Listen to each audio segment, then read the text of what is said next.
ಮಕ್ಕಳನ್ನೋರು ಎಷ್ಟೇ ನೋವು ಕೊಡಲಿ, ಎಷ್ಟೇ ಕಷ್ಟ ಕೊಡಲಿ, ಈ ಜಗತ್ತಲ್ಲೇ ಆಗಿರ್ಬೋದು ಯಾರು ಮತ್ತೆ ಅವ್ರನ್ನ ಕರೆಯಲ್ಲ. ಬಟ್ ಒಂದು ಜೀವ ಕರೆಯೋದು ಅಂತ ಅಂದರೆ ಅದು ತಾಯಿ ಮಾತ್ರ.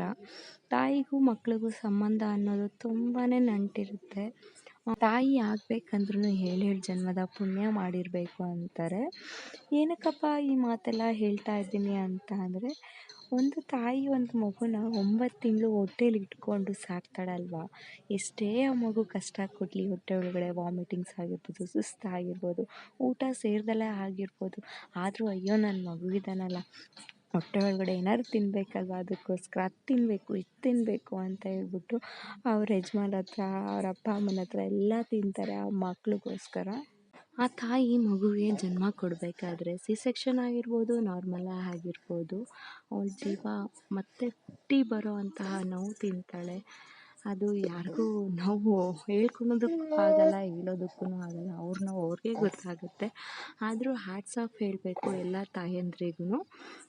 ಏನಕ್ಕಪ್ಪ ಇಷ್ಟೆಲ್ಲ ಹೇಳ್ತಾ ಇದ್ದೀನಿ ಅಂದರೆ, ನಾನು ಒಬ್ಬಳು ತಾಯಿ ಆಗಿದ್ದೀನಲ್ವ, ಅದಕ್ಕೋಸ್ಕರ ಅಷ್ಟೇ. Hi friends, welcome back to her channel. Hi, ಎಲ್ಲರೂ ಚೆನ್ನಾಗಿದ್ದೀರಾ ಅಂದ್ಕೋತೀನಿ. ಏನಪ್ಪ ಇಷ್ಟೆಲ್ಲ ಮಾತಾಡ್ತಾಳೆ ಅಂದ್ಕೋತೀರಾ, ನನ್ನ ಮನಸ್ಸಲ್ಲಿರೋಂತಹ ಫೀಲಿಂಗ್ಸ್ ನಿಮ್ಮ ಹತ್ರ ಶೇರ್ ಮಾಡ್ತಿದ್ದೀನಿ ಅಷ್ಟೇ. ಇದು ನಿಜನೋ ಸುಳ್ಳೋ ಅಂತ ನೀವೇ ಹೇಳಬೇಕು ಕಾಮೆಂಟ್ ಬಾಕ್ಸಲ್ಲಿ. ನನ್ನ ಪಾಪುಗೆ 6 ಕಂಪ್ಲೀಟ್ ಆಗಿ 7 ಮಂತ್ಸಲ್ಲಿ ಬಿದ್ದಿದೆ. ಸೊ 6 ಮಂತ್ ಫೋಟೋಶೂಟ್ ಮಾಡೋಣ ಅಂತ ಹೇಳ್ಬಿಟ್ಟು ಅಂದ್ಕೊಂಡಿದ್ದೆ. ನಾನು ಆ್ಯಕ್ಚುಲಾಗಿ ಕೇಕ್ ಕಟ್ ಮಾಡಿಸೋಣ, ಸ್ವಲ್ಪ ಗ್ರ್ಯಾಂಡಾಗೆ ಮಾಡೋಣ ಅಂದ್ಕೊಂಡಿದ್ದೆ.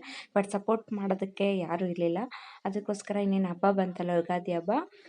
ಸೊ ನೋಡೋಣ, ನಮ್ಮ ಯಜಮಾನ್ರು, ನಮ್ಮ ಅಕ್ಕ, ನಮ್ಮ ಭಾವ ಅವರೆಲ್ಲ ಬರ್ತಾರೆ, ನೋಡೋಣ ಕೇಕ್ ಕಟ್ ಮಾಡಿಸೋಣ ಅಂತ ಹೇಳ್ಬಿಟ್ಟು ನಾನು ಮಾಡಿಬಿಡ್ದು ಅಂದ್ಕೊಂಡಿದ್ದೆ.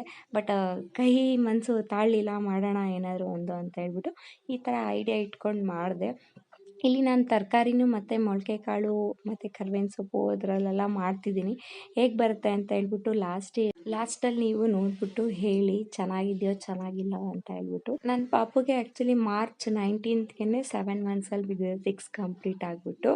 ಬಟ್ ನಾನು ಫ್ರೀ ಇರಲಿಲ್ಲ, ಪಾಪುನ ಇಟ್ಕೊಂಡು ಮನೆ ಕೆಲಸನ ಮಾಡಿಕೊಂಡು ಹಾಗೆ ಕುಕ್ಕಿಂಗ್ ವೀಡಿಯೋಸು ಅಪ್ಲೋಡ್ ಮಾಡ್ತಾ ಇರ್ತೀನಲ್ವ, ಅದಕ್ಕೋಸ್ಕರ ಇವತ್ತು ಮಾಡಿದ್ದೀನಿ. ಇಷ್ಟ ಆದರೂ ಪ್ಲೀಸ್ ದಯವಿಟ್ಟು ಲೈಕ್ ಮಾಡಿ, ಶೇರ್ ಮಾಡಿ, ಹಾಗೆ ಯೂಟ್ಯೂಬಲ್ಲಿ ಸಬ್ಸ್ಕ್ರೈಬ್ ಮಾಡ್ಕೊಳ್ಳಿ, ಇನ್ಸ್ಟಾಗ್ರಾಮಲ್ಲಿ ಫಾಲೋ ಮಾಡಿ. ಹೊಸ್ದಾಗಿ ನೋಡೋದು ದಯವಿಟ್ಟು ಸಬ್ಸ್ಕ್ರೈಬ್ ಮಾಡ್ಕೊಳ್ಳಿ.